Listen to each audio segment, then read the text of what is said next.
Welcome back to the Contacts Coaching Podcast. We're joined with a former guest, Bre Smedley, co-founder of The Elite Competitor, also a high school coach, championship coach, as it were. But been looking forward to this. Been a few years. We're circling back. Coach, thanks for being here today. Thanks for having me. I'm happy to be back after a couple of years. I think it's important for the audience. Traditionally, we do this whole grounding operation, but I would rather talk about some other things. If you want to know more about Coach, I'll link the two previous episodes in the show notes. She'll give us a little quick 5-second version. But the irony, the funny thing about this story, one of my best friends is an AD at another school and sent me a link that she had posted. It didn't have her name on it. And he's like, "You got to get this person on the pod." So I reached out. And Bree's like, "I've already been on. This is my other brand." I was like, "Oh, sick. Let's talk again."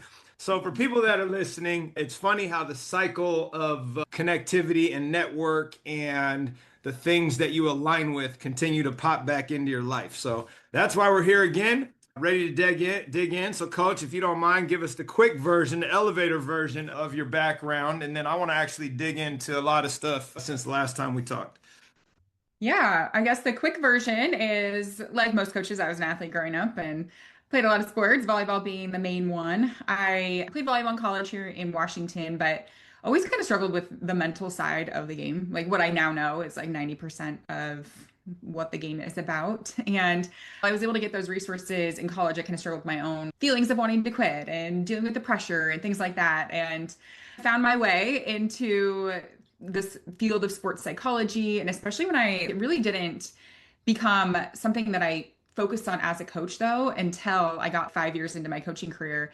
And we kept just losing to teams that we shouldn't, to in situations where I was like, I have a really talented team. And then we lose in these like winner to state, loser out type of situations where we just like mentally collapsed. And so I went back to learn how to teach this to my team. I became a mental performance coach, and it didn't hurt us. We haven't missed a well, we've missed state championships, but we haven't missed a state tournament since in the past 8 years of implementing this. We've won 4 consecutive state championships. And my players will tell you that a lot of this has to do with their ability to deal with pressure in those situations. So started doing that with my team, and then long story short, created a business that now serves. It's actually worldwide. We've had 7,000 athletes come through our flagship program. We now have a program and a brand for coaches that we've had hundreds of coaches use our mental training curriculum with their teams. Yeah, so I left teaching. I didn't mention I was a teacher also. I left teaching about 5 years ago to do this full time. So yeah, that's what we do. Love it. That's perfect. So I'm going to dive right in because we do have limited time. And if you remember the last time we ended up having two episodes. Oh And so yeah. I imagine this will go long as well. And I want to be respectful and thoughtful of our hard cap stop here. So last time we talked, you laid out the framework for how you do your mental performance training, coaching, etc. Since then, what has the real application of it taught you in regard that the framework didn't? You have this theory, you're coming in, you're going to apply it, and as you do, right, it starts evolving. What would you say has shifted since you conceptualized this whole concept to now where you're doing it full time and you have two different avenues because of that? Yeah. Okay. The tangible application of it is what I think you're asking. Even when we talked before, we had our program for about 4 years, and so our program for athletes. So we've been working with athletes online. They go through an app that they learn these skills and apply them to their teams and like to their practice and to their games. What's changed since then is that we built this out for coaches to be able to do this with their teams, because a lot of times coaches are like me, like I was, they're like, we are struggling on the mental side of the game. I'm telling them to be confident. I'm telling them mistakes are okay, to make aggressive errors, it's fine, but they still like get in their heads. And then I'm spending half the game like trying to get them back on track. And the bench isn't that deep. I can't just pull people out all the time. And we really do suffer. And so we took that framework that we were using with individual athletes and turned it into something that coaches can literally plug and play for their teams, where they get their teams together, play short videos where their players are learning things like the snapback routine, which I'm sure we'll go into, like how to prepare for matches, how to visualize, how to self-talk, like some of those things that we hear of that are buzzwords in the sports psychology world in a way that like coaches don't have to spend a lot of time out of their day. They don't have to sacrifice time, practice time. They don't have to become sports psychologists to teach this. So the tangible application of it is now it's not just concepts of, okay, we need to be mentally tough. We need to Mhm. like be more resilient. We need to like whatever to know there's actual skills that you can give to athletes Yeah. to do that. Nice. Since you brought it up, let's just dive right into the snapback routine and other techniques that you feel are, I don't want to say easily applicable, but the lay coach like myself can take that and use it right away to enhance our athletes, not just performance, but experience. So starting there, and then any other tools you think that are easy nuggets that people can grab and run with. hmm Yeah, so I always say the top three skills that I our program teaches, but also just that are easy are a way to get over mistakes, self-talk, so helping them understand like what they're telling themselves, and visualization. Those are like the top three like mental skills that I think are the easiest. And we always start our season with, aside from like creating, I wouldn't call them goals. It's like the image of the athlete you want to be. There's a whole workshop we do around that. But the first like tangible skill we teach is a failure recovery system called the snapback routine. And basically what's happening when athletes are out there performing, we want them to be, I'm sure apparently this is like a funny word with Gen Z now or whatever generation we're in. We need them to be in flow state. And they're like, oh yeah, flow state. I like was doing a workshop with athletes recently, like in person live, and they started laughing when I said that. And I'm like, okay, so this is another buzzword apparently. But I mean, it comes from sports psychology. And I explained to athletes it's like a traffic light. So green is flow state, yellow is something happens like in a competition that throws them off. Could be a mistake, could be a ref makes a bad call, could be like momentum is swinging, we're down by a couple points. Like for my athletes, it is they're high performing, but they're also like perfectionists. So it's like any sort of mistake is causing them to potentially spiral. And then when they get into that yellow, they have a choice. And most athletes don't realize it until they actually go through an exercise like this. They have a choice. They can do something to get them back down to green, or like back to flow state, or if they don't, they're going to continue to spiral and go to red. And red is signaling I need to honestly be taken out. Like when you have an athlete who is spiraling and making silly errors, now they're not taking risks, they're tipping instead of hitting. As a coach, you don't really have any other option but to take them out. And athletes go from green, most athletes just go from green to red really fast because they don't recognize, they don't have the awareness of what's going on, and they don't have any tools to come back to green. And so we tell them like first you have to be aware of what are those situations for you. We have them write them down. What are the common situations that happen that cause you to spiral? And athletes know. They're like, "Oh yeah, when I like do this certain thing or a ref says this or a coach yells or something like that." And then we give them the skill. So the snapback routine is a combination of a breath, a reset word at the top of that breath, and then a reset signal on their exhale. And the whole thing takes 2 seconds. And their breath, we talk about how this engages part of their nervous system called the parasympathetic nervous system. It helps them calm down in that moment. And the reset word at the top is also found in this exercise ahead of time. It's all custom to them. So it's like, how do you want to feel in that moment? But also when we reflect on like your best playing performances up until now, like what word would you say describes that? And so some athletes are using words like fun, free, fierce, calm, present, but some are like funny words, some are like choice words. I'm like, whatever, I'll allow it. It's in your own head. Say what you want to say, but as long as you're not like tearing yourself down. And then on the exhale, they're doing some sort of like reset signal to help ground them. So it's like adjusting a hair tie, adjusting a sock, looking at a physical thing in the gym. And we practice that routine. We practice it as they learn it. We practice it in practice, especially when I'm first teaching it. We do it like at water breaks, things like that, so that they can actually use it in higher stakes environment. So that is like one of the main skills, and it works really fast. I teach it first because athletes are like, oh, this actually works. Because now I am, instead of my brain going to what just happened, I'm worried about now getting pulled out or what like my teammates are thinking of me. I actually have a thing to do. And I'll tell you right now, this past season, actually 2024, I taught it like normal. We practiced it every day as part of our daily mindset routine. And as a coach, you're like, I don't really know, is this working? Are we had a very talented team. So it was like we weren't really getting a lot of opportunities to be frustrated or make mistakes and all of that. And then it's the moments where you get tested that you're like, I'm so glad that we decided to work on the mental game because where it came up was actually like in our state championship match. And again, we had just been like practicing this whole season in addition to some of the other mental training tools to deal with like pressure and stuff. And we got ourselves in this situation where, first of all, even to get to the championship was like pretty amazing for that team. We were playing this team that was like physically faster, stronger, like looking across the net. We're like, okay, that girl's going to Gonzaga, that girl's going to Oregon. She's 6'1, she's 6'2, she's 6'3.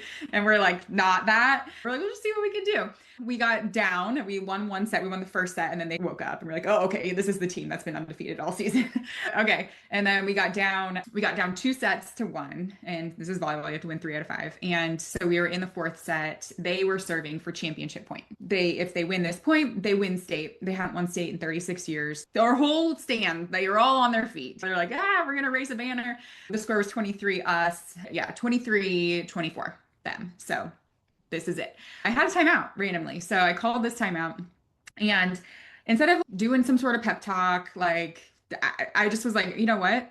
Let's do our snapback routine. Everybody like take your breath, say your reset word. Now I have a common language with them. They all know what this means. They all said their words. They did their signals to calm. And yeah, all we're gonna do is just we're now go side out. Okay, this is it. And we did. We sided out. Somehow we like got that point.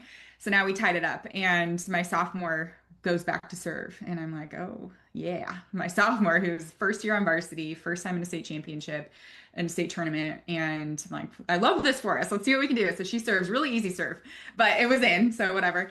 The other side of the net, they set their best hitter. They're a 6'3" gal. And I was like, I would too. She goes up, she swings and hits the ball out of bounds. And I'm like, oh, that was like way out of bounds. Okay. No touch, nothing. And I'm like, wow, she hasn't really done this all game, but okay. So now we have 24, or sorry, we have to win by 2. So it was 25 us, 24 them. We just need one more point.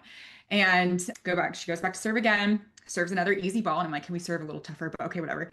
They botched the play a little bit and ended up having to send a free ball, which is like the easiest play in volleyball. And they they free balled it into the net. And I was like, what's going on? And so it was this clear. And so we won that set after being down championship point. Like it was like dogpile. Wait, we still have one more. And then we won the 5th set because it was like the momentum had swung so far in our direction. And it was this clearest display of a team that was mentally falling apart in that moment and a team that could stay composed. And that sophomore got interviewed afterwards. And I was like, okay, what's she going to say? And the reporters were like, what were you thinking? That was probably a lot of pressure. And she was like, all I was doing was my breath and my reset word, my breath and my reset word. And I was like, okay, couldn't be more proud as a coach. So anyways, little bit of time, like even if you're like, do I really need to spend time on this? In the moments where it matters is really where it comes up. Yeah, I think the results would say that, yes, you should spend time on it based on those stories. You won 4 straight, and then this fall, right? 3rd place. Yeah, 3rd place Okay. this fall. So so you have 4-year title run. What does this year reveal about culture, identity, resilience, coming up a little bit short after 4 straight championships? What did this year teach you that those other 4 didn't? Yeah, that's a great question. We've really reflected a lot on this year. Honestly, we were very proud of how we finished this year. This was a team that I hate to use the word rebuilding because I think coaches like use that a lot, but like there's strong leadership that graduated. And so we really had to think about, okay, what is this identity? And the weight of 4 state championships is a lot. Like as much as possible. I remember I talked to my college coach about this. She was like, I hope you're not feeling like the pressure of you've got to do this again. I'm like, how can you not? Like now people are actively rooting for us to lose too, right? Because they're like, oh, Columbia River, we don't want them to win again. We've been doing this for 4 years. Can somebody else win? There's all of that against us. And we really had to just realize that, you know what, we could pay attention to that, or we can just pay attention to what our daily goals are and what we were trying to do here, working hard every day. Like all of those things that you say as a coach, but when it comes down to it, like there was a weight. And that was part of my curiosity, right? We'll say you in this because that's what we're talking about, but any program that has established that type of run, like our swim team is like that. And it's every match then has this added weight that in previous years was like, whatever, we'll be all right. And so like, I'm curious. That's why I'm curious what this revealed. And it's not like 3rd place isn't good. It's just not what everybody then expected, which isn't necessarily fair either. Yeah, absolutely. And you get everybody's best too. Like everybody wants to like they take a set off you and it's like they won the championship. So it's that a lot. And I think it revealed that we have to be strong internally and we have to have systems, not just mental training. Like mental training is part of it, but we have to have really clear systems for how we build team culture, how we communicate with each other, how we deal with playing time, roles on the team, conflict. Like all of that has to be really airtight because it's winning doesn't fix all of that. They say winning does fix some things. In my opinion, it makes it harder in a lot of ways because there's a lot more pressure, there's a lot more things that come up when people are like expected to, or they feel the pressure and are feeling expectations. I don't know. I think it taught when we come back to who we are and what we stand for in the systems, those all have to be really tight any year, but it felt especially important this year. Have you noticed that over that time, and especially in high school, you're graduating cycles of kids? So you have a 4 year run, you have a 5th year where it's like you finished third in the state. It's a great job. Nobody's downplaying that. But how often are you reminded that you can't take things for granted in regards to your build and your structure? Where it's we've been doing this and like you're looking back now, it's like, shit, I skipped a step. And it wasn't intentional, right? But it's just like things were rolling and you figured they had certain things that they had already mastered and you didn't do them. And I'm talking out loud, letting you listen to me think about how I've fumbled some of my own stuff, but it's like, did you notice any of that during that time? Is that something maybe in your reflection mid-season? It's, oh, shoot, we missed this step. Now we got to make sure I take these notes for next year. Any of that or anything else you could shed a light on for people that are maybe in the same boat? Yeah. I mean, I think of it in different kind of categories. There's the physical training, there's the tactical, like strategy type things, then there's the culture, there's the mental game. And there's one thing that stood out this past season, and I talk about it with coaches in our membership, and I've shared it in newsletters time and time again. I thought things were good, like internally like teammate dynamic wise. We talked at the beginning of the season about how important it is to talk to people, not about people, and that type of thing. But then we didn't really reinforce it the rest of the season because I thought things were rolling fine. And then when we did our like postseason evaluations and postseason meetings with every single player said some version of how in the semifinal match, people were talking badly about each other on the bench. And it was news to me because I was like, okay, but that pressure revealed cracks in our foundation, right? Because when people get in those situations where they are flustered or they don't know what to do, the easiest thing to do is blame and find all the problems with other people. And I had it really emphasized, okay, let's make sure that we're like keeping our inner circle strong and we're not tearing each other down from all of that. Not just talking about it, but actually like systemizing some of that. I just didn't do because I thought we were good. And clearly we weren't. Like every single person said something about it. Heading into this season, I'm actually pretty excited because this is going to be like a very clear, I haven't built all of it out yet, but it's going to be a very clear emphasis for us. And it's not just going to be a thing that we talk about. It's going to be a thing that we like report back on. Like everybody has to give a rating in our Friday, we do Friday, what we call them open circle meetings. You're going to report on yourself and us as a team on a scale of 1 to 5 of how this value, and I'm not even sure what I'm going to call it yet, of, I don't know, like keeping our inner circle strong or not talking to people, not about people, all of that. You have to be very honest and vulnerable about how you're doing in that area. And it's going to be really obvious if you say something, if you give yourself a rating of a 5, but this person next to you heard you bad mouthing this other person. So anyways, I'm going to create more of I'm a systems person. I don't like just talking about things and then expecting them to stick. Like I want this infused into the fabric of our daily routines or our weekly routines. So that will be there this season. Nice. No, I think to your point, you're reflecting, and often winning's a great deodorant. You don't always look under the hood when you're Yeah. accomplishing things that outward facing seem like success. And so Mhm. sometimes when you come up short or step in the proverbial shit once in a while and you get the feedback loop, that's where you can really grow. So I appreciate that perspective. At the end of our last interview, we mentioned that we forgot to talk about moms and the relationship between parenting and and athletes and coaching. And I know Mhm. you mentioned now that you've grown this into being necessarily girls and women specific, but there's this intersection now of it's not just athlete. We have the coach piece. Sure, there's a Mhm. parent piece. Can you talk a little bit about how that piece has evolved? Meaning, what are you seeing in family dynamics that ultimately lead you to adding components to the program that are meant to address that, especially in like modern society? Yeah, like our flagship program is actually for moms or parents, really, parents and athletes. Like half of it is for athletes, half of it is for parents. So parents learn what to say, what to not say, how to not put unintended pressure on their kids, athletic journey, like how to keep their ego out of it. What's the value of having your kid in athletics? Why are we doing this in the first place? They learn all of that framework when their family is inside our program. And then for the coaches, we also give them resources to give to their parents. So all the coaches that are in our program have resources to give to their parents around this, including like our podcasts and our free training and all that we have for parents specifically, because it is a big thing. And a lot of times we always hear this as coaches, we experience it ourselves. Like we're trying to do all this mental training or emphasizing mistakes are learning opportunities, like whatever it is. And then like when they're in the car with their parent and their parents talking about the opposite of that, or only emphasizing the results in talking about other players or other parents and things like that, and how easily that can blow up a season.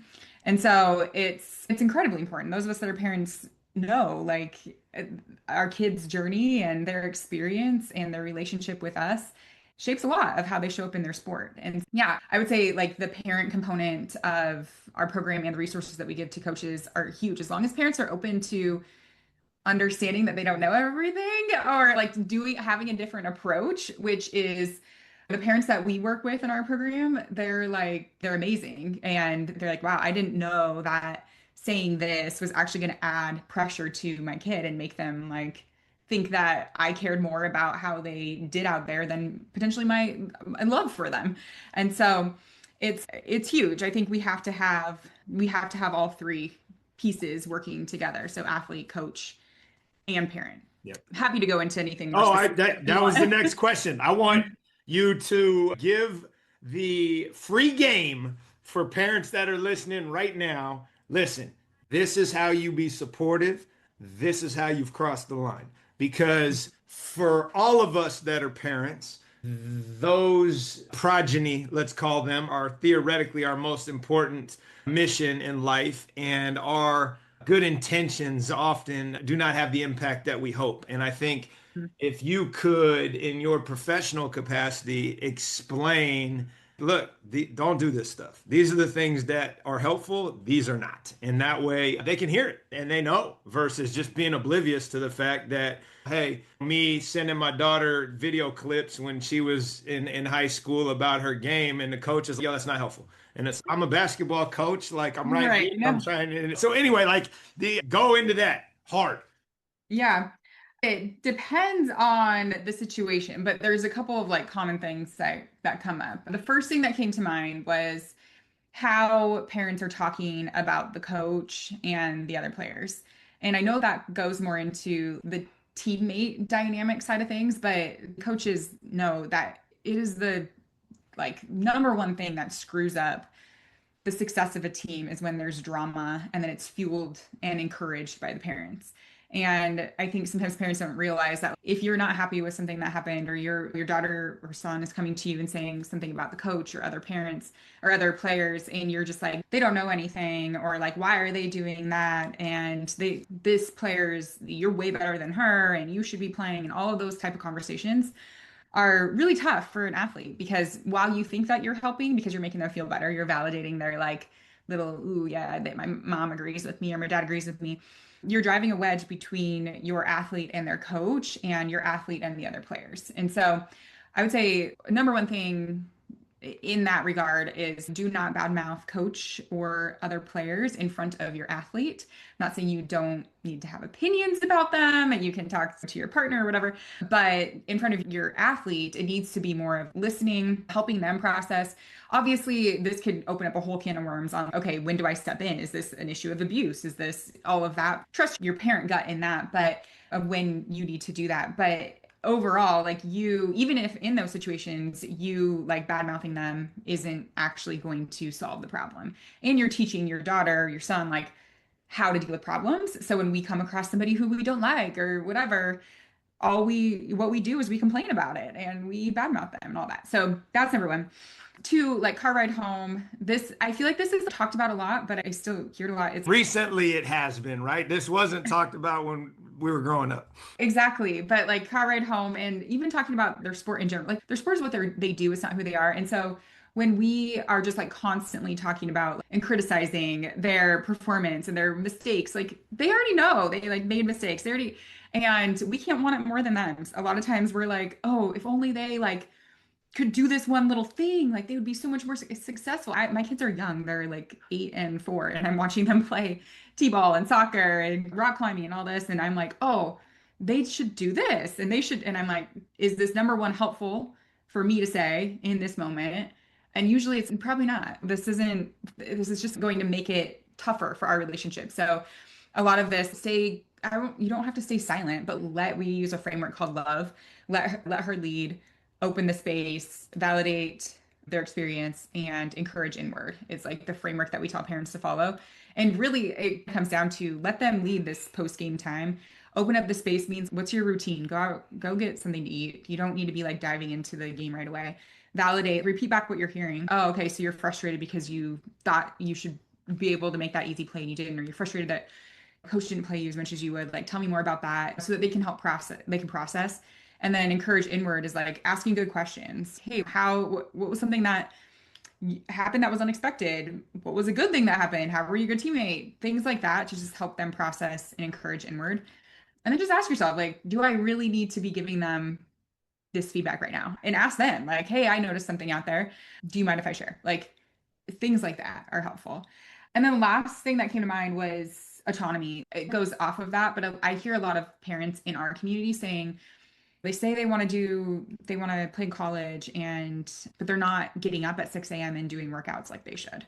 And like all of these things doesn't want to do this or that. And it's the parent driving it, like doing all of this. And I think sometimes we have to realize that this is our kid. The best teacher is failure or oh, you didn't make varsity because you didn't do anything this summer. And that's really hard. It's a hard lesson. And it's hard for us to watch and be like, this is what's going to happen. But asking them what their goals are, not what your goals are for them, how they want to go about achieving them. They don't even know. Sometimes when athletes are like, I want to play D1, they have no idea what that actually like means. And so instead of just making them feel dumb, be like, okay, who do you know that has played at that level? And what do you think they did to get there? And let's come up with a plan. And these athletes aren't just going to practice and that's it. They're also in the weight room. They're also doing mental training. Like they're doing things outside of that. And the more that your athlete can have autonomy in that, so like they are, whether that be like, here's when I want to train, here are the days, here's the time.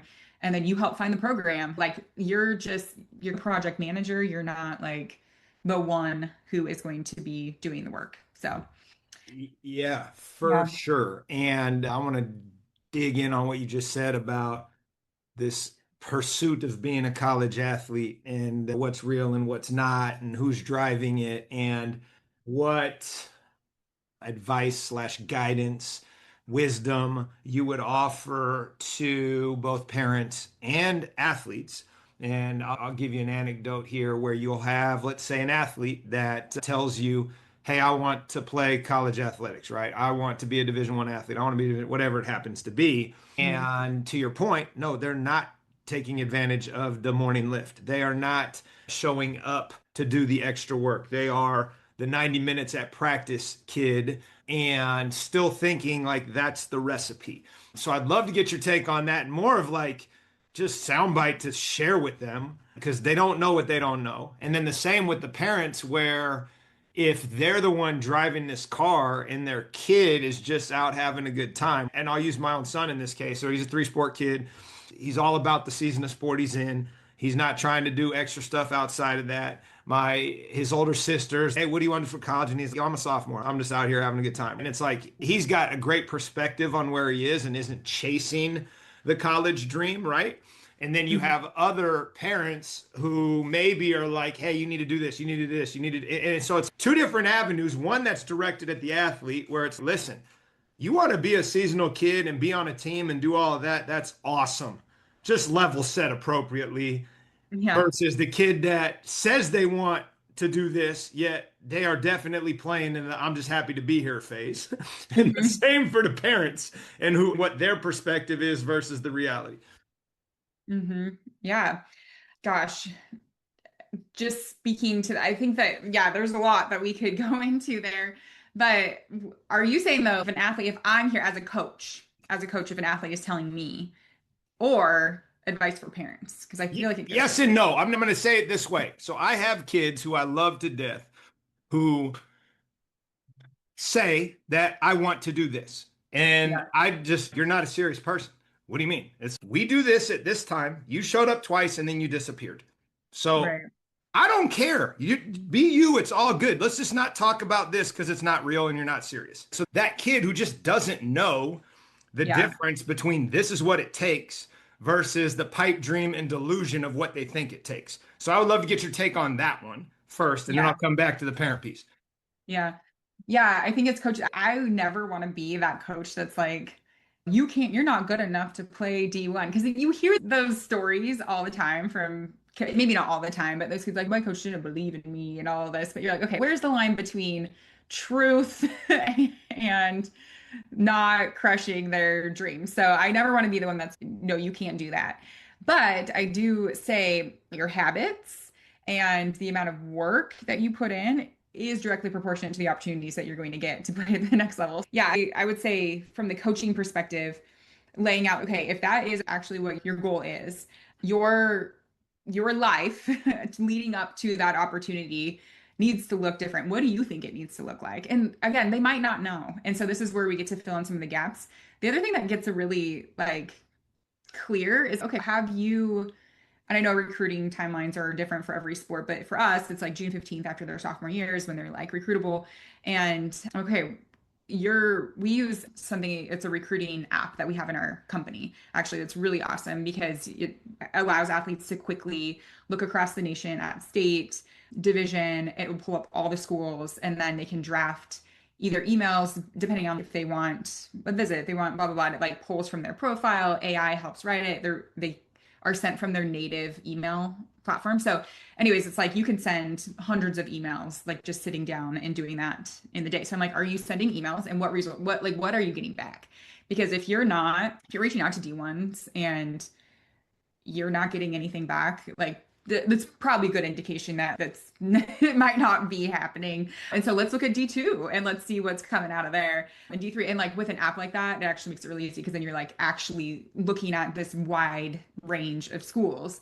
And so then I have athletes like, okay, you got to actually do the work to get recruited. So put the feelers out. You should be emailing like multiple coaches multiple times a day. If you are in that recruiting phase, you need to be following up.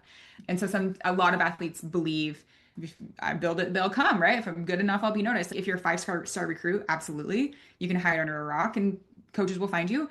But for 95% of the rest, like you have to be doing a lot of work to get recruited. So I think sometimes that you can still as a coach have that truth and be really honest about the work that it takes, but also you have to put in work to go find coaches and create those relationships if they aren't actively seeking you out, which most won't unless you're a five-star. I think that you can be honest about that without like crushing their dreams.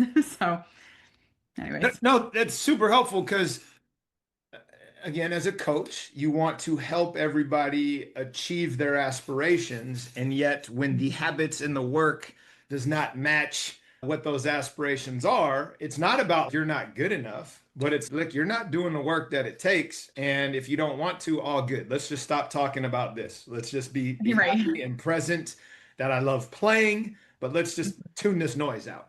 And that's where I don't Mhm. want to say I struggle, but it's just you don't want to undermine people's dreams. And at the same time, at some point, there's got to be accountability for the work. And that's the separator. So I appreciate that. And then Mhm. on the same vein with the parents, it's still shining the mirror. It's like you're hopeful that your kid is X, but yet here's the work. And so it's like, how do you point that out where the parents may have certain feelings about who their kid is as an athlete and who they can become? Yet that kid is perfectly content to just come to practice and be part of the team. And there's tension between, say, the parent and the coach. Yet the kid and the coach are perfectly happy and have a clear understanding, but yet, like, that parent has no idea that this kid wants no part of it. Yeah. Yeah, that's tough because it's, do you just let that go on? It depends. Is if the parent is like intervening and making your job as the coach difficult, then yeah, something needs to be said, or it's okay, they can be delulu and we're just gonna be here and work, and as long as the kid is good, coach is good. But if it does start to become a thing where, and I've had this happen, I guess, a few times where like the parent is, oh yeah, like they're definitely like going D1 and the kid is like, yeah, I don't really know if I want to play in college. Like this is good for me. Usually I approach that by helping the athlete themselves with some sentence starters and some opportunities to like open that conversation with their parent. I haven't, maybe I would be curious what you do. I haven't ever like broached that conversation with the parent themselves unless I have a little bit of a different relationship with them or they're trying to talk to me. 'Cause Yeah. sometimes that happens too. The parent is like trying to talk to you about like how do we make sure that they're recruited and all this. And then that's when I would say, hey, I think that you should actually have a conversation because my conversation with the athlete is a little bit different than what I'm hearing from you. Correct. So that Have you kind of, talked to your kid? Do you know that they have no interest in this? yeah, yeah. So That's good. how do you do it? That exactly. It's as often, it's just as the AD, I get tertiary comments and whatnot, and I'm just sitting there and you just hope it resolves itself. But my focus is on like the coach and the athlete understand where each of them are. They have a great relationship. The kid is happy. This is your baggage. So, like, ultimately, if you're that frustrated, question one, have you spoken to your child? Because what you're saying does not align with what they're telling us. I'm just like, yo, we can sit down together and do it. But at the end of the day, like, it's their journey. We had our turn.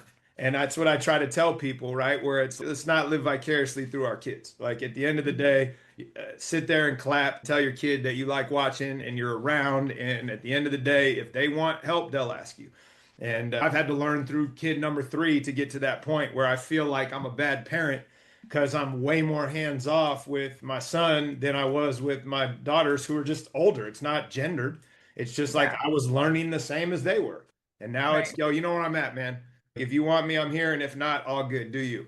Which is hard if maybe you're an only child parent and you don't have the reps of hitting your head against the wall or doing something wrong. I got a couple more and then we're going to run out of time this time, coach. But curious what you have encountered, maybe personally, maybe just through your consultancy and your elite competitor training. But, and I say this fully tongue in cheek as a complete and utter generality. So receive it in the spirit Okay. it's intended.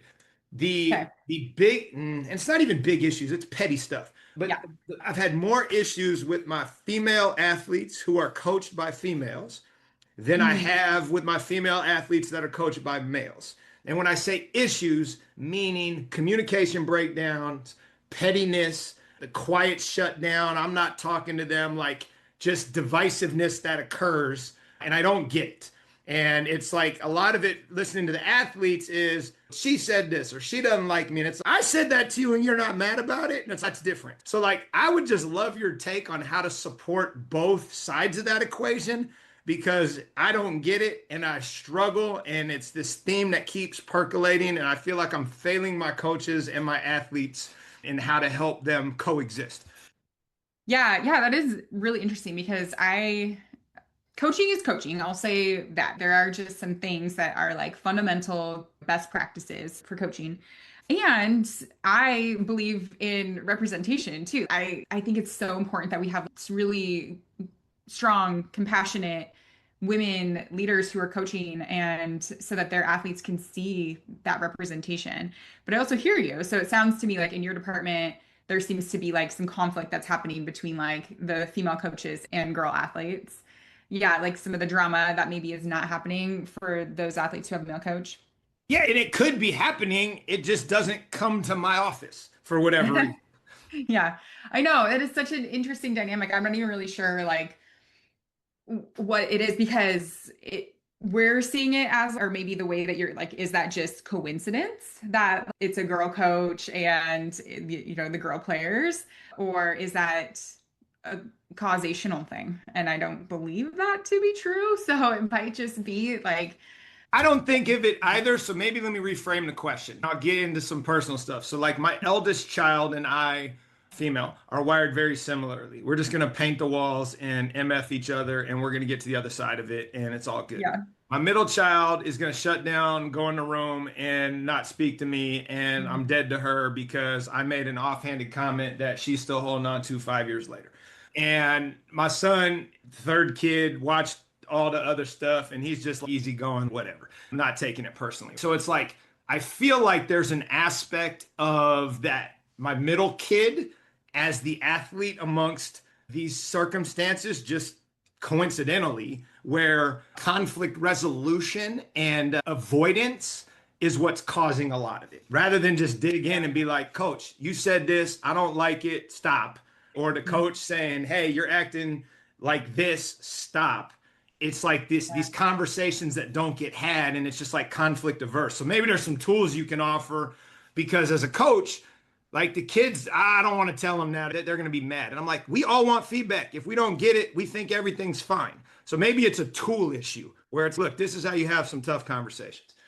Yeah. I know. And I think because without going, I'm going to put a little pin in that because I think that there are just some general things. I also think that there is some societal influence on this, and men are okay to be direct and harsh. And I wouldn't always say harsh, but like their tone and what they're saying, it's like expected from a male. Whereas when a female does the exact same thing, she's a bitch and like she hates me and all of this. And so I That's just think that, exactly how it plays out. yeah. And so there's just this like deeper, like societal, potentially some patriarchy, like some stuff Yeah, going on right. that I think does show up in these situations because now we have these like females who are in the role that is in a leadership role Yeah. where they're telling people what to do. And I think that sometimes it's hard for some athletes. They're like, some girl athletes are like, no, she doesn't can't tell me what to do. But when it comes from a male, it just lands differently. So I think that tension Yep. is really tough. So yeah, I don't know That's what I exactly. think it is, coach. Mhm. And so I don't know if you have any suggestions that I can prepare or equip the coaches Mhm. with, and then also support the athletes when they're feeling that way to help them reconcile that. Because that, to me, when I say it's petty, it's that. It's just like Mhm. this thing that neither of them are intentionally trying to do, but for whatever reason, that's where it comes from.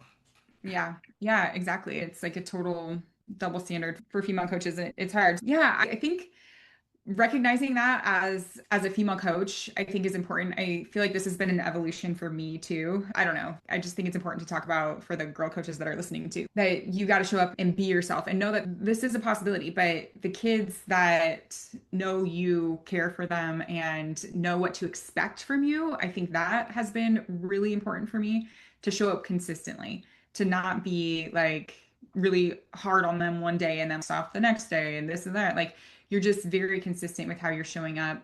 I think that goes a long way. And I think that goes for all coaches. I guess it doesn't feel fair that it's okay, girl coaches have to make sure that they're super aware of this. But yeah, and then conflict resolution. We have a specific framework that we work through when things like anything comes up that athletes feel like they want to talk about. But even before that, like when I say I'm a systems person, we like at the beginning of the season sit down with every athlete and we do something called player impact plan. So we sit down, they have like a Google form that they fill out about what their goals are that season, what they want us to know about them as a player, things like that. And then I take that information based on the information that I have seen from them in the first, I usually do this within the first week and a half season before like league starts. And I generate what's called a player impact plan. So we sit down and we have a 15-minute meeting per player with these. And I have a male assistant. I think that actually helps a lot too, to kind of balance things out. And we go over here's what your role is. it's very specific. Here is what playing time is expected from that role. Here is what we expect from this role. Here are your strengths that contribute to this. Just like a lot of here's where you fit into this team, and they have a purpose and they have a plan. And then we take that plan, and every 2 weeks, I have a standing meeting with each one of my players. And that meeting is only 5 minutes. And we check in with the plan, but then we're also talking about, okay, what's going well? What questions do you have? All of this to say, my conflict, once I started doing that player impact plan and then bi-weekly meetings with my players, like issues, things like that, like drastically decreased. And so I don't think this is like a male female thing, but I think when athletes, especially girl athletes, have an avenue to share and talk and express what they're feeling, it helps. That has been something. And then if they have a conflict outside of that, we have a little like document that they go through. What is the concern? What have you already tried? Here we give them sentence starters. Here's how you schedule a meeting with the coach. But because they know they have a meeting with me every other week, they know what their role is. We're like a lot of that has reduced a ton of the conflict and the little side things and all of that. So sharing that if other coaches want to adopt it. No, that'd be great. I'd love to get that put in the show notes as well. And then let's wrap with, man, let's see here. Probably don't remember this at the time, but I usually ask what's something you've changed your mind on. This would be a little different, which is since we last talked, so just timeline 2 years ago. What is a belief you held then that you would revise today? After two more years of coaching, championship success, coming up just short, business evolving and growing, whatever it might be, that it's like, had to pivot over here on this one. Do you remember what I said last time? I'm I do curious. not, but it's more along the lines of it all goes back to growth and feedback, right? So I just got a Yeah. call basically from somebody that I look up to and respect. So can I give you some feedback? Absolutely.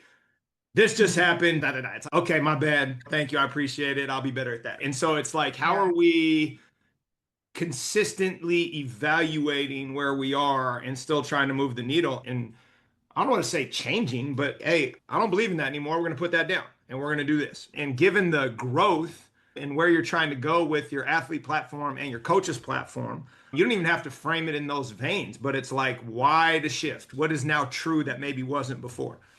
Yeah, there's so many different places I can go, and I don't want to like sound cliche because there's like, so many things that you hear in the coaching space.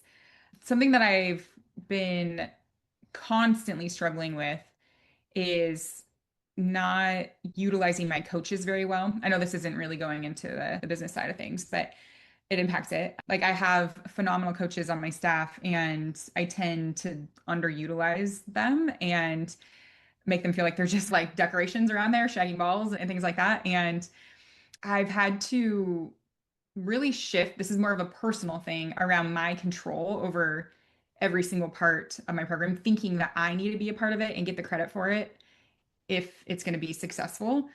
And so part of it is an ego thing that like if I'm not doing it, then it's not going to be good enough or I'm not going to get credit for something. And so it's just like some awareness that I've had to really reckon with. And then another part of it is I literally can't do all of this and build two businesses and be a mom. And I jumped into practice at the end of practice, actually, right before the district championship to demonstrate something because I was like, hey guys, you're not doing this right. This is how it's done. And I ended up rupturing my patellar tendon. Yeah, real bad. I had to have surgery 2 days before districts. I had to miss the district championship. And so talk about I'm watching the district championship on painkillers on my on the TV screen and I'm like I'm literally like we won districts and I had to think to myself, did they win because I wasn't there? Did I like I was struggling with all of this like this stuff of me not being there but like my and so I just think it's just more of an evolution of a coach. Like, I would say 2 years ago or even prior to that it was like I have to do it all but I'm like no, my coaches have it and by me not using them I am doing a disservice to my team, to myself.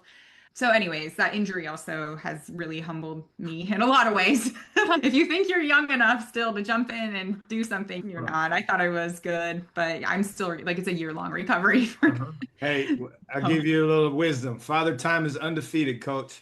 Enjoy that one. Hey, there's some tools that obviously you mentioned, and we'll put some links in the show notes. But off the top, if people are listening and not in a situation or they are in a situation to write things down, really quick synopsis on each of the threads of the program and then where they can get more information and maybe get you on board with them. Yeah, the best place for coaches to go is to our free training, and that's at coachfreetraining.com. So that actually gives you like three quick tools you can be implementing in your practices to incorporate mental training. So coachfreetraining.com. And that also will tell you about our mental training curriculum. So if you want to actually have a really easy plug and play way to incorporate a larger system into your program, then you'll learn about that. There's a discount for the program by going to that training. So coach free training for coaches that are listening. My Instagram is coach her game. So those are our coaching resources. And I would assume the majority of people listening are coaches. If parents are listening, our Instagram is Elite Competitor Coach. And we have a free training for parents as well. And that's at trainhergame.com. Awesome. Awesome. I'm going to definitely link all those in the show notes, and then hopefully we can continue to reconnect either intentionally or accidentally, as I definitely want to continue to follow the journey. So glad we were able to reschedule this 15 times and get it in, but we're here. Yeah, yes, exactly. Same. Thank you for having me on again.